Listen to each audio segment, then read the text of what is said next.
Tim has the evening off. The contract for the demolition of 2 historic buildings in downtown Sioux City have been awarded. The latest on the project, as it's our top story at 6.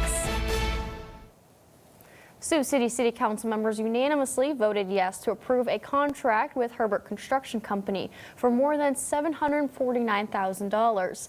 It's to tear down 615 Douglas Street and 625 Douglas Street buildings. 625 Douglas is the former home of KCAU 9. The project is expected to be done within 90 working days.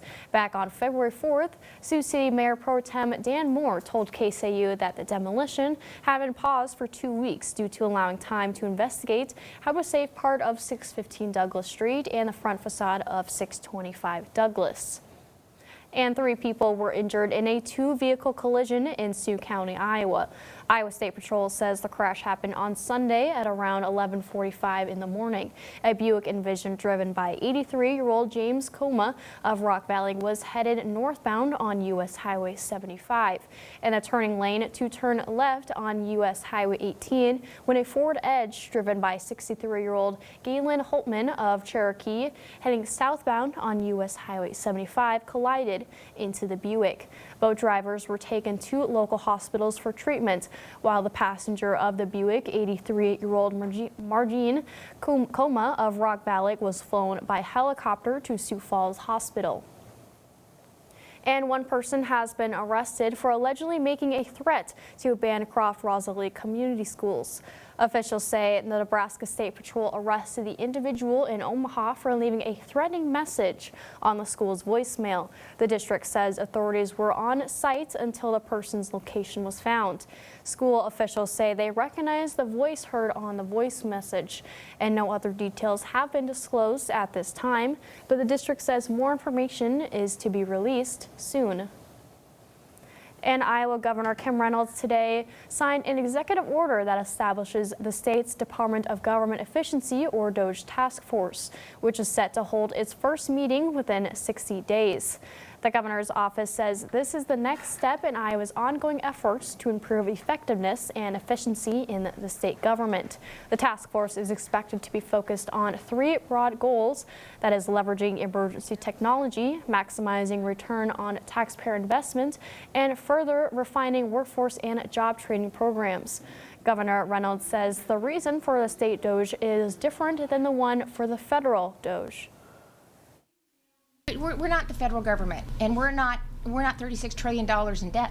They're $36 trillion in debt. They're adding $2 trillion a year. That's more than the defense budget. In Iowa, we have a different process. We balance our budget. We have a surplus. We're saving taxpayer dollars by continuing to look how we can make it more efficient and more effective. The governor was in Washington, D.C. on February 5th, testifying in a U.S. House hearing on government efficiency. She said the state of Iowa has saved taxpayers $217 million in 18 months, which surpassed the initial projections for the first 4 years. Well, checking back in with meteorologist Maggie Warren. Maggie, how's it looking out there?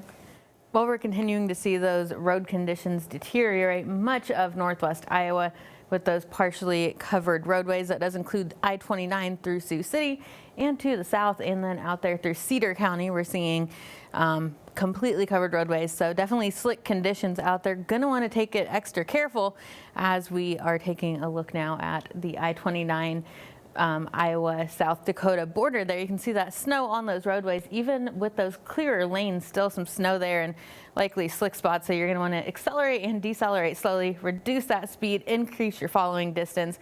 Don't power up hills, don't stop on hills, and most importantly, do not crowd those plows. Give them space to work, and I'll let you know when we see the snow come to an end in my full forecast, Avia. And many Iowans gather in the state capitol rotunda to protest a bill that would limit lawsuits filed against pesticide manufacturers. Senate Study Bill 1051 would shield pesticide companies from lawsuits that allege their products' labels did not warn users of the possible health risks, that's such as cancer. The bill passed the Iowa Senate subcommittee on a full vote.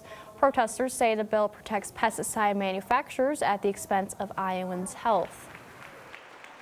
Iowa has, if you don't know, the 2nd highest cancer rate in the country. and the only state where the rate of cancer is increasing. Iowa, it's probably not a coincidence, also applies more pesticide than any other state in the country. So we need to let the legislators know that we think there's a connection between big ag and the environmental crises they're causing and the cancer crisis that we're all experiencing. The Iowa Cancer Registry said in 2024, the state experienced 21,000 new cancer diagnoses and 61,000 cancer-related deaths. And South Dakota Governor Larry Roden signed a bill into law that would ban the mislabeling of lab-grown meat in the state. House Bill 1022 would prohibit misbranding of cell-grown protein product. The measure will generally ban referring to cell-cultured protein as coming from an animal carcass or as a meat product. The legislation will give the state veterinarian authority to withhold those products that are not properly labeled. There is an exception for livestock embryos. And today, the Winnebago Comprehensive Healthcare System, or WCHS, officially got their title to their main campus buildings. That's on behalf of the Winnebago Tribe of Nebraska. WCHS now owns the primary building and several auxiliary buildings to the tribe.